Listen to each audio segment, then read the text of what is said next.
Okay, hello and welcome po sa aking second video regarding sa ating performance task. So, kanina napaliwanag ko na yung gagawin natin sa English at Health. So, ngayon naman ay dadako tayo dito sa music at sa PE. So, katulad ng English at Health, ang music at PE ay pinagsama. So, anong gawain natin sa music at PE? Yun ay aawitin nila ang Mamang Sorbetero. So, kanina kung nakwento ng inyong anak ay binigyan ko na sila ng sari-sariling kopya na nilalaman ang lyrics ng Mamang Sorbetero.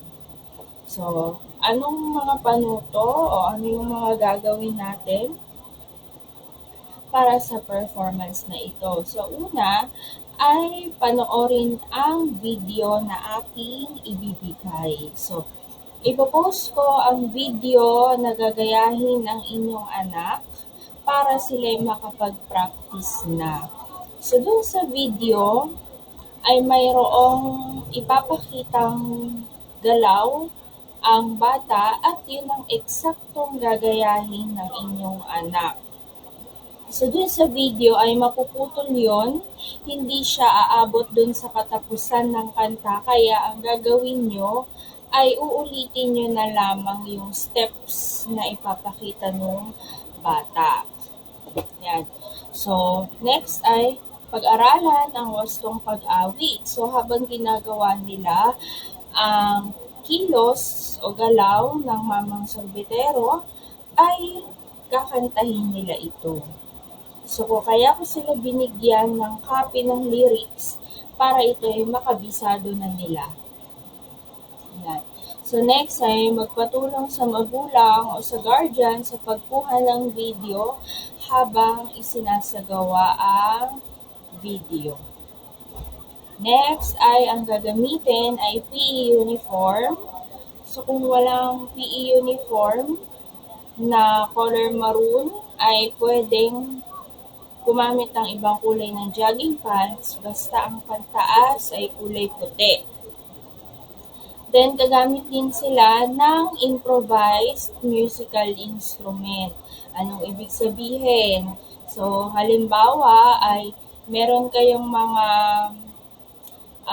bote ng tubig na hindi na ginagamit, na pwedeng lagyan ng mga bato para pwede nilang gamiting props. Ayan. So, improvised musical instrument. So, sasabayan nila ng pagtugtog ng musical instrument ang kanilang pagsayaw at pagkanta.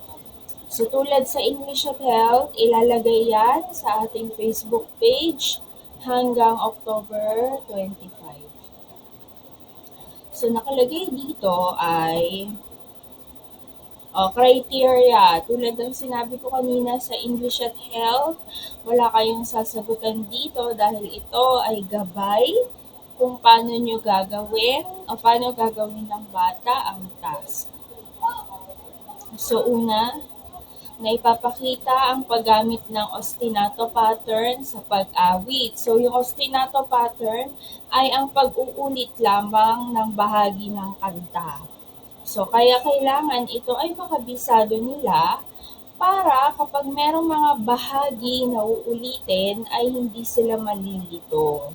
So, alam nila kung saan nila uulitin ang kanta at kung ilang beses nilang uulitin ito. Next, nakagagamit ng improvised musical instrument habang ginagawa ang performance. Tulad ng sabi ko kanina, pwedeng gumamit ng mga bote ng soft drinks or tubig at lagyan ito ng mga bato, maliliit na bato bilang pampaingay. Next, nasasabayan ang saliw ng tugtog sa galaw ng katawan. So, dapat habang kumakanta sila, yung galaw ng kanilang katawan ay sumasabay sa beat ng tunog. na ipapakita ang pagiging malikhain. So dito sa performance task na ito ay pwede kayong gumamit ng -1 ng mamang sorbetero habang ang inyong anak ay kumakanta. Yan. O kaya pwede niyong ilagay ang mga lyrics ng kanta habang ito ay ginagawa niya, o music video, gano'n. At syempre, nakapagpapasa ng gawain sa tamang oras. So kung ano yung tinakdang oras, doon lamang dapat tayo magpapasa. Okay? So yun po ang sa music at sa PE na performance task. So, kabisado naman na nila, alam na nila kaninang awitin ang mamang sorbetero. I-guide na lang ulit natin sila para sa mga tamang tono at hindi nila makalimutan yung lyrics. So, i-upload ko yung mga sample videos kung paano ba ang kalalabasan ng performance task. So, hindi siya actually wala akong halimbawa ng performance task ng mga ito, pero pwede akong magpakita ng example kung paano siya ginagawa. Okay? So, ilalagay ko na lang po sa Facebook page. Thank you.